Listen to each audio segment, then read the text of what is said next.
Hello everyone, my name is Tim Tang from Hughes, and we're coming to you from the NACS 2022 trade show floor. I'm here with GrayTaylor of Connexus. Gray, can you tell us a little bit about what do you do for Connexus? So I'm executive director, which means I'm the least qualified person on the staff.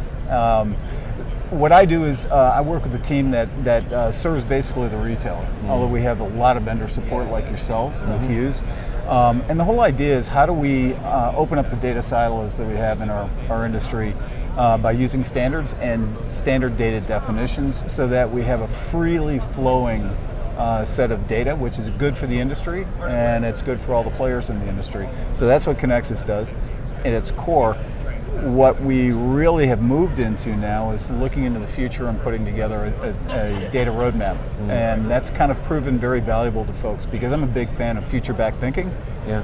And if you can't articulate, and it's going to be wrong, but if you can't articulate where the consumer is going to be in 10 years, how can you make decisions on the tech stack and innovations that you want to put into your stores going forward? So that's really what the roadmap's about. Is we think it's going to be out here, 10 years, whatever. This is what it's going to look like, and here becomes then a roadmap we would recommend that you measure all your tech projects by, and also start looking at your tech debt, which is pretty considerable and unknown until you have to find out about it.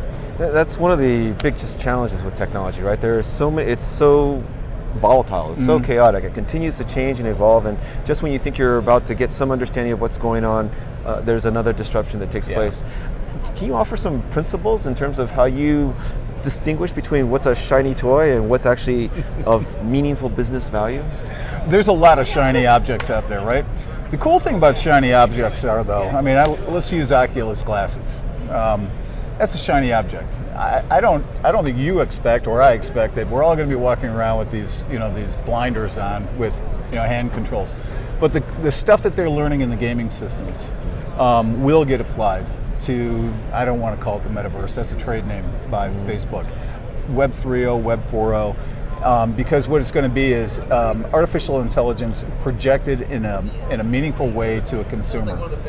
How they're going to look at it is going to be has yet to be determined, right? So Google made a stab at it with the Google glasses.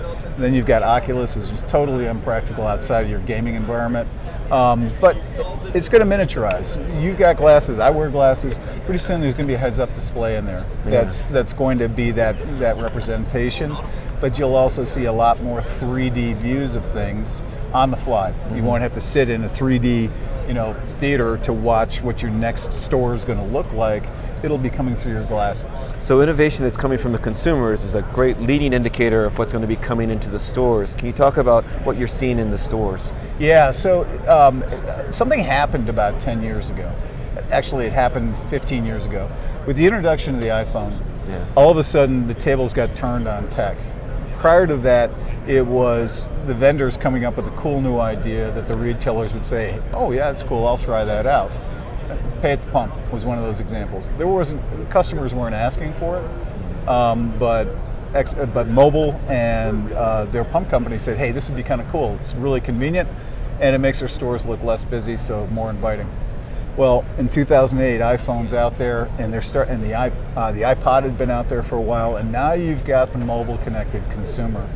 And obviously that ecosystem just bred all kinds of new applications so that a consumer on the go could do all the stuff that they used to have to sit at their PC to do. And that started pushing us. So now, instead of tech coming from our vendors down, we need to spend a lot of time looking at the consumers. If you've got kids, well, first of all, look at demographics. I'm a boomer, I'm going away, right? The next big chunk of customers is 20 to 30 years old, and guess what? They don't use cash. They don't even use credit cards. They're using Venmo. They're using all of these fintech applications around it. Well, how do we take Venmo? How do we take any of these things? They expect to be able to order stuff online by voice. None of my kids use text searching anymore. They use voice search. So they're driving the envelope. We need to be there when that envelope, when we need to be there now. We're already late to the game. So NACS has got Thriver going. Well, that's the first simple step of how do I get my store in the search engine? Because right now it's like if I walk out my front door and I say, hey, if I say it, it'll open up. I'll say Siri. I don't have Siri. Hey Siri, where's the nearest convenience store? You know what it tells me? Yeah. It tells me that Walgreens is right down the road. Now I pass the 7-Eleven to go to the Walgreens. Oh, wow. Now that sense has changed. But if I'm sitting in a store and I say, hey, where's the nearest ATM? It drives me to JP Morgan when I'm sitting in front of an ATM. So Google and Apple, they don't understand all the things we have in our stores. So Thriver is really about, how do I get my offer online? Yeah. That's the first step, because down the road is going to move into more of a deep commerce relationship. And I think our opportunity is on-the-go consumers, not last mile, but on the go. Because Walmart, that's a scale thing. Walmart in Austin, Texas has promised home delivery in 30 minutes. All right, so now I can get everything out of the Walmart store in 30 minutes. We know that 85% of the things bought at our stores is consumed within an hour. So now we're down to a half an hour. Wow. Right? And pretty soon with drone technology and so forth, they'll get it down to pretty much immediate. So how do we get into drones and compete there? Yeah. How do we stay convenient? And then how do we stay convenient with people, with the mobile customer? That to me is the biggest opportunity. Is it doing a like for like, following the ways, or do C-stores, because of just the nature of who they are, and their presence in the community, have a different approach? What is the advantages that they ought to be leveraging in order to be able to compete with? It seems like a David and Goliath between a local C-store and their local Walmart supercenter. You know this. It's a fine line between being fast follower, being first to market. Yeah. And I think with technology moving as fast as it does, there's a concept called red queening, where even a fast follower will start doing things in response to a loss of sales due to a competitive move. And then what you do is start doing stupid things to kind of parry it. I am a big believer in the industry taking a leadership role on anything convenience. Okay. Right? That's our moat. And it's in our name. It's in our name. That's kind of our brand, right? And name one business that's not trying to be more convenient, that's trying to be less convenient, right?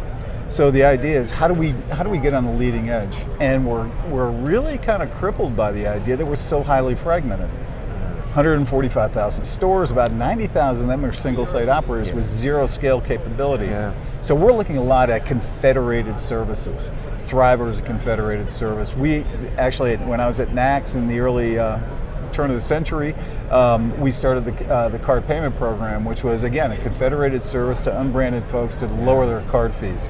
That's what I think NACS's role is going forward, and that's what we did here. So we brought in Spark Cognition because it would be easier for Spark to go to Walgreens or to go to Kroger or somebody else and launch this stuff. Our job is to get them to see the attraction of our industry and bring it into our industry first. And then we'll be happy to show Walmart what we're doing with it. But we want to be first. We don't want to be a fast follower on stuff like that. There are some things you just simply can't afford to. We cannot. The TrueAge, the identity, that if you were a fast follower, you end up giving basically that whole side of the business to the cardholders, credit card companies. And that's exactly it, which is a lot of people can't draw that line, but drawing the line is payments, identity will be your payment mechanism 10 years from now. Visa and MasterCard are making significant investments in identity, and Apple just announced that, hey, the mobile wallet or the mobile driver's license, you'll be able to get on a plane with it. Well, technically it will, but does everybody want big tech to own your identity and how you use it? Because that will lead to interchange on identity. Yes. So the long game with TrueAge is simply this. We wanted to come out with, we're very big fans of the distributed verifiable credential ecosystem that World Wide Web is supporting and DHS is supporting, which says that nobody makes money off of identity. We're all trusted service providers working in an interoperable space. And so today it's age verification, but it could also be, they've got a permanent residency card that they're issuing that is a trusted verifiable credential. I think Treasury at the end of the day is going to require that you identify yourself if you want to own Bitcoin or cryptocurrency. But they want to keep the anonymity side of it unless you break the law. So pseudonymous personas are going to be, what we do with TrueAge is going to be the same thing that we have to do in crypto. So it's a huge opportunity for us to provide that face-to-face boarding onto those platforms like TrueAge and so forth. So this is just the toe in the water. 10 years from now, we're hoping that You hire a new cashier, you look at their digital resume, and there's a certificate that says I took WeCard training, I've taken alcohol handling or alcohol sales training, and I have a food handling license. And then I don't have to put that employee back through training to make sure they did take the training. I've got it here and it's vouched for by these organizations. You painted a pretty clear picture of what 10 years from now looks like. What are the intermediate milestones to get to that stage? We got a lot of fighting to do. All right, so everybody, because identity is so important, there's a silent war going on by some very big armies. Apple is in it, Google is in it, Microsoft is in it, Facebook is in it, and what they're trying to do is really kind of just turn identity into their product, which is antithetical to Web 3.0, right? Yeah. Web 3.0 is supposed to be distributed. Right. They're desperately trying to hold on to the walled gardens of the web. And so one of our short-term jobs in working with states AGs and with DHS and so forth is to make sure that that doesn't happen, first and foremost. So there's going to be a lot of battles, a lot of fits and starts. And one of the other problems we have is we're still very analog, very existential, paper-based identities, which is why we're all getting hacked. Yeah. It's going to be a bloody road to get to true digital, and we want to do it on the right way. But once we get there, you're going to see data security issues largely go away. Because if you think about it, 70% of your data security, your hacks are essentially your own employees opening the wrong attachment. Okay. What if every attachment was digitally signed and verified against an authentication table? Because you can spoof the email address. Yes. But what if before I opened it, Microsoft said, "I'm going to run." Is that person real who sent that? And is that document in their registry that they did send it? And now you've taken care of 70% of the phishing attacks. Interesting.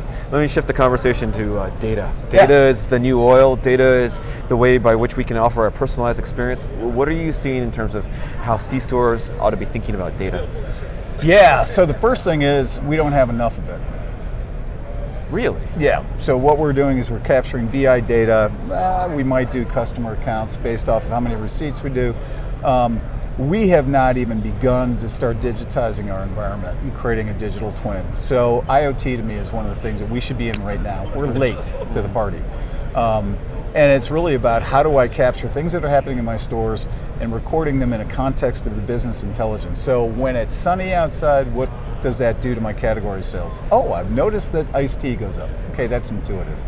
But down the road, we may find, once we have enough data and we're training on that data, we may find, you know what, oddly enough, Huggies diaper sales go up. We don't know why. We'll never find out why, but it just happens. And there's a 85% confidence that that happens.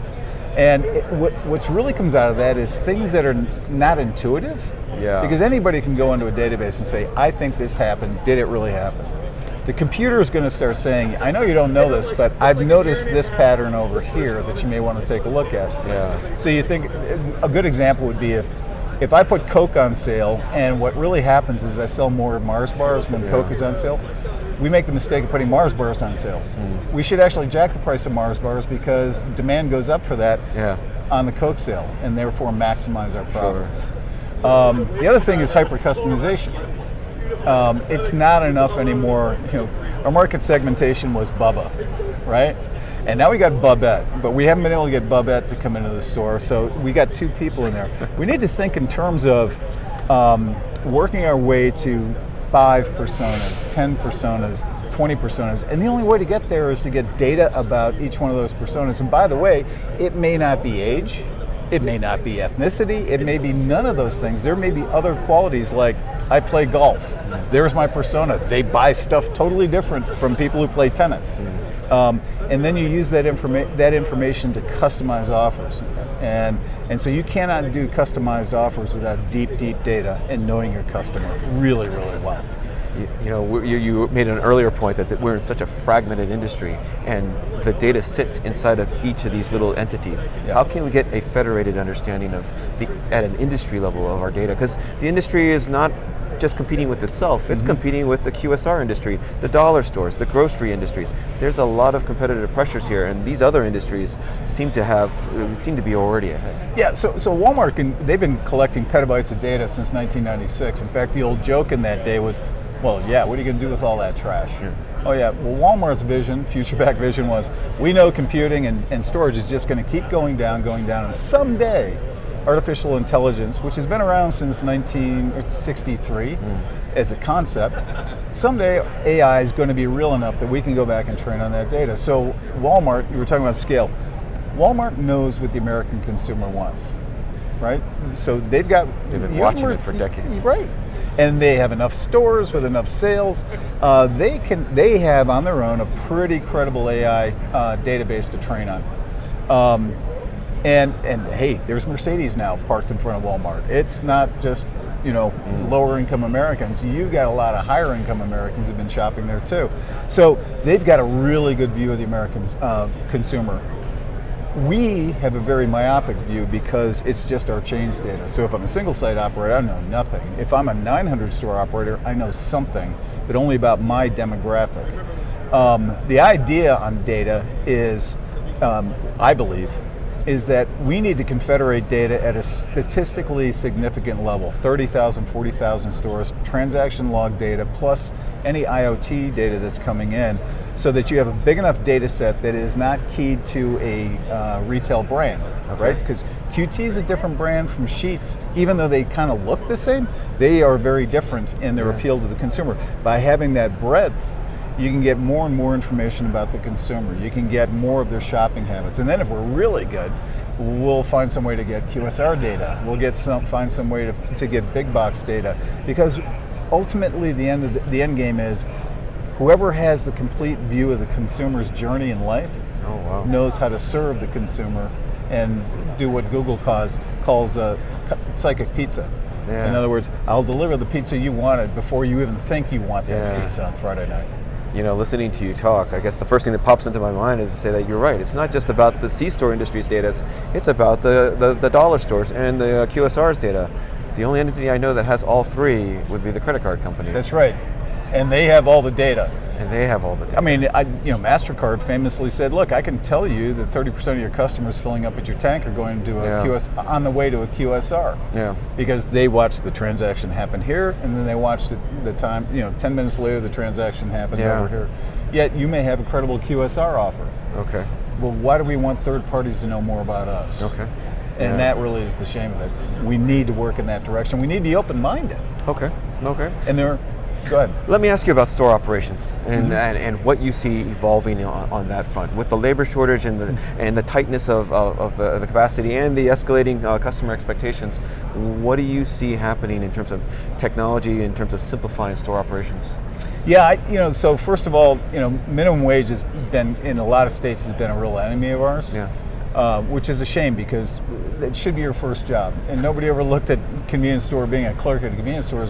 You shouldn't look at that as your career. Right. But the real minimum wage is zero. Okay. Right? And it's zero because of robotics and technology. And so, yes, we have a labor shortage, and it's really pronounced right now, but I have yet to hear executives ever say, oh, labor's not a problem anymore, right? And so when unemployment is high, then it's I can't get quality people. Today it's I just can't get people, right? So really the way to do this is computers really can't replace interaction. Okay. I'm a human, you're a human. There's an emotional bond in that, and computers can't do that. So, but there are jobs, I call them job suck. There are jobs that just suck, and is there a way that we can take that stuff off the back of our folks and get them more and more towards consumer interaction, being friendly, that's what convenience stores are. I remember during COVID, I would get in the car and go to a convenience store because I was getting stir crazy at home. Stir crazy at home. I would just go out and talk to the clerks at the convenience store just to find out how things were going. That's what people do really well. You need people to do that, but you can probably save labor if you can automate a lot of the stuff that they don't need to do. So I look at it. I tell people this: if you see a human touching paper, ask yourself, does that have to keep doing that? Bills of lading coming in from gasoline. I have to wait for my guy to type that in. Didn't we invent OCR 25 years ago, and you could bring that in and read it? I mean, is there ways for us to use robotic process automation to get disparate systems to talk to each other, see if there's value, and then let's work towards a permanent interface so that we're taking all that paperwork out? Oh, that's tremendous. We should close all of our offices at our convenience stores. There should be no manager's office in a convenience store. That just tells you got too much paper, in my opinion. Interesting. That's the opportunity. Super That's the America opportunities. actually did that in the 90s, and everybody's like, why would you do that? You're counting your cash in the front window. He said, no, I want my managers up front. I don't ever want them hiding in the back room. Good point. It's a whole new kind of paradigm of how you think about customer service and the role of the manager and the employees. It's actually, the technology is changing our perspective of what it means to be a C-store employee. And let's think about this too, which is, okay, how am I engaging with my employees? We've seen statistics now coming in saying the more engaged your employee is, the better that employee is, and the more they're likely they're going to stay with you. Right. Killing this. Most of our guys ban the use of cell phones at the point of sale. Okay. All right. Your employees and your next generation customer, they live off their cell phone. So where's your cashier engagement application on there? How do you gamify performance by a cashier so that if I come to work every day with the right uniform on, I'm checking through 200 customers in my shift, I'm doing everything right. In fact, I'm doing everything better than everybody else. How do you make me a king? Yeah. How do we take the gig economy and put it into our stores? My daughter worked at Texas Born for 18 months. And I asked her, she started doing favors, a gig. And I said, well, why are you doing that? She said, Dad, I don't want to commit to Texas Born hours I'm not sure I have because of cheer and school. And so she said, I'll commit to the hours I know I have. And now I'm using favor as a way to make money when I have those rare times where I have hours and nothing to do. So it was like, okay, well, why wouldn't the chain operator allow gigging? In other words, which means gig between stores. And while we're at it, why don't we borrow something from the airline industry, which is if you're a flight attendant who's been there for 20 years, you get to hold a line. Your seniority, it's called seniority. You want Christmas off? You get first choice to take Christmas off, and everybody else can bid on taking that time. And you can even have dynamic salaries. So Christmas morning when nobody wants to work, I'll pay you $25 an hour if you come in. That's the current bid. So it's a bid-ask type of thing. Nice tight market. That's intriguing. That would actually kind of encourage loyalty, encourage retention then too as well. And then you made another mention too that I thought was is worth highlighting too as well, is that your employees today, they don't actually get noticed. They don't know that when they're doing something right, they actually don't necessarily get credit for that. They only hear when they're doing something wrong. Yeah, exactly. There's no carrot, all stick. But why as an employee work even harder if nobody's paying attention and nobody notices? If you had a computer vision system that was saying that, hey, the shelves are always stocked when I'm on shift, I get a point for that and turn it into a game. Now I'm self-motivated to actually do this. And then you could have your team members collectively come up and say, who's got the best store? Yeah. And you can reward the best store. So we gotta stop thinking about the traditional, I want my cashier just paying attention to the customer. Hey, when they're not there, could they be going through a training module? Yeah. Could they be improving, their skill sets so they 5 minutes at a time. Exactly. And that's the attention span of the average teenager. I know you've got kids too. It's just like, if you talk to them for more than 30 seconds, you've outlived your usefulness. One of the things I've really appreciated about you is you've got your eye on all the things that are happening globally too as well. What are you learning in terms of what our future is going to look like based on what you've seen out there in the rest of the world?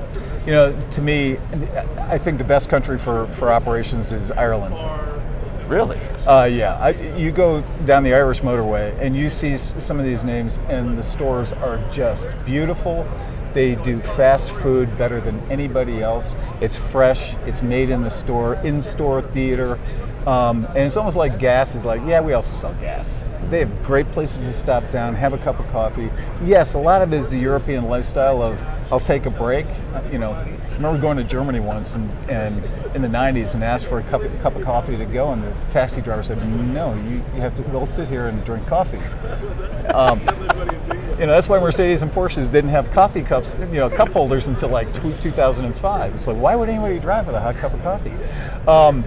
But the Maxall and some of the other names in Ireland, they have just said, look, we're more than a rest stop.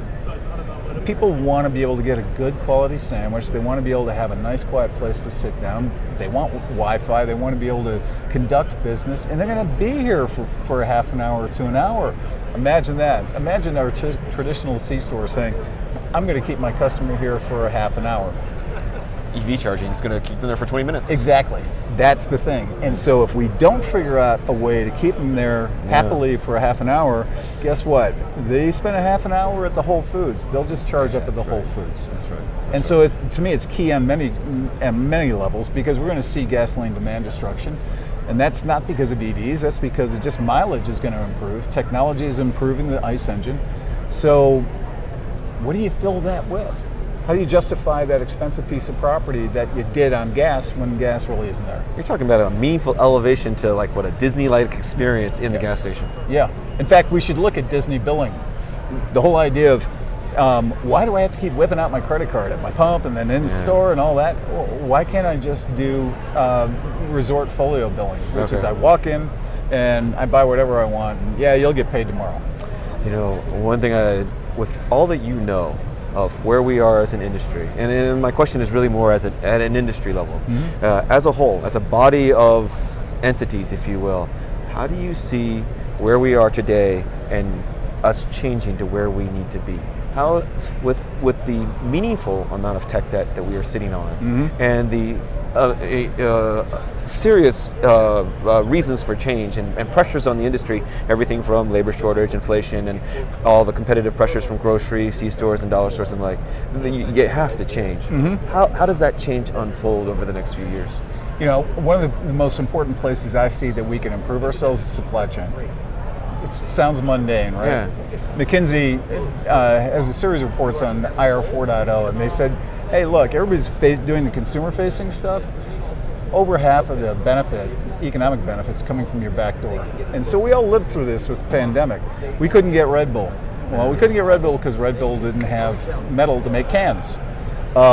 And we don't have any supply chain visibility all the way back. So we're constantly whipsawing our vendors. You know, let's blame ourselves a little bit for this. You know, I buy a lot of Coke, then I stop ordering Coke. They're stuck with inventory, and so we have this fluctuation. So I think that's one place where we should be eliminating paper, and I think blockchain is going to do that. Walmart's going to lead the way. So they're going to do blockchain order to cash. That's going to make life a lot easier. That's one thing we could do very, very quickly. Work with Cormark, work with our trading partners to say, guys, why am I still doing PDNs on PacBev? Why can't I just tell you what I need from my stock and my computer vision? You don't have to send the guy in to build the order. You just show up with what I need. You save money, I save money.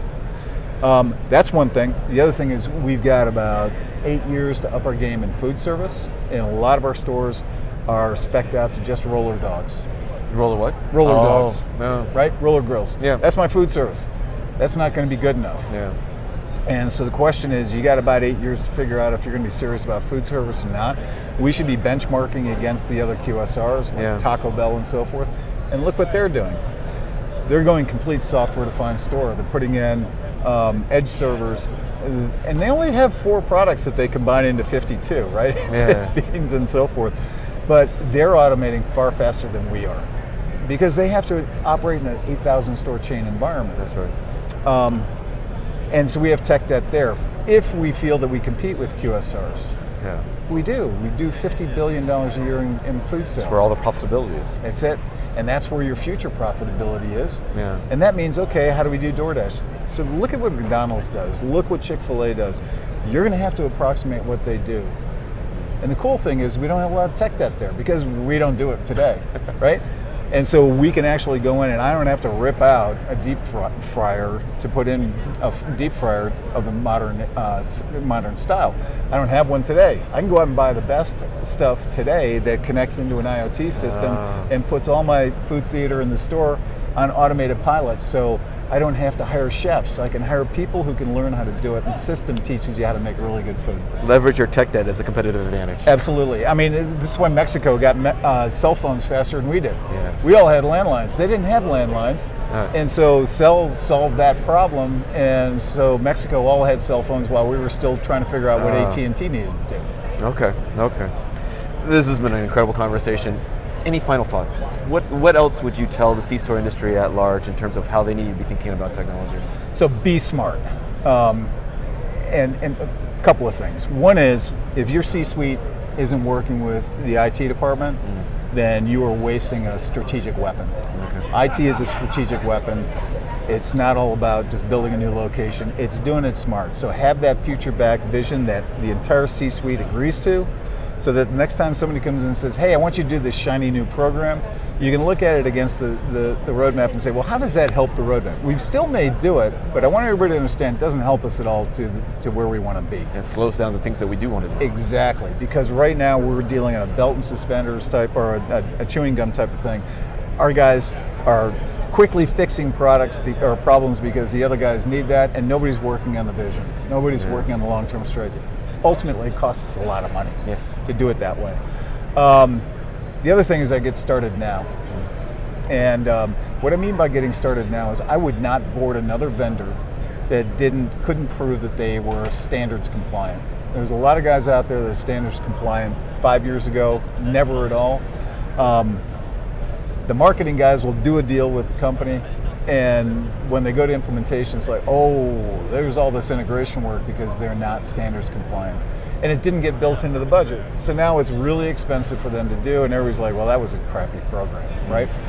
No, ask your vendors right up front, are you Connexus or IFSF compliant? Because if you're not, I want you to discount your product because I'm going to have to pay for integration, and by the way, I'm going to have to pay for care and feeding. Every time these guys upgrade, you're going to have to upgrade. I'm going to be the guy paying for it. Yeah. So non-standard is the gift that keeps on giving, right? You're taking on their product burden. So that to me is something you could do today and get that inculcated around the entire organization. The other thing, the last thing, and the most important, is digital culture. You can have all the best technology in the world, but if your people are not digitally savvy, you've just wasted your money. By all means, don't buy the technology. That's my advice. Go back to cash registers. You've got to have a digital mentality. Hire the millennials, hire the Gen Zers and the Gen Xers. Hear from them. This is one thing I was very impressed with Texas Born. When they hired my daughter and her friends, they brought them down to the office and said, we want you to do some TikToks about the store.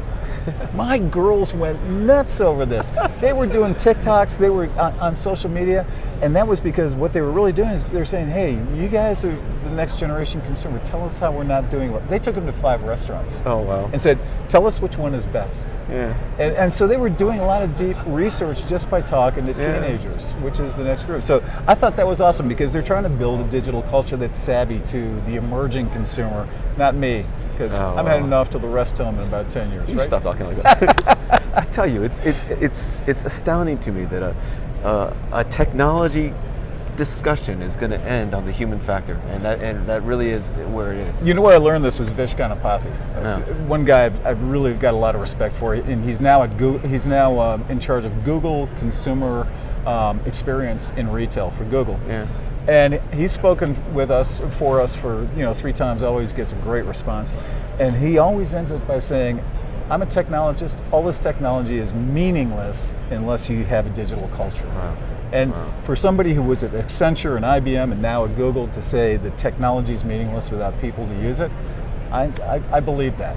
That's the point to take away from the list. Gray, thank you very much for taking the time. Tim, I always love talking to you, man. You're my best questioner. I appreciate that very much. Everyone, we've been speaking with GrayTaylor, Executive Director of Connexus, and we're coming to you from the NACS 2022 trade show floor. See you soon.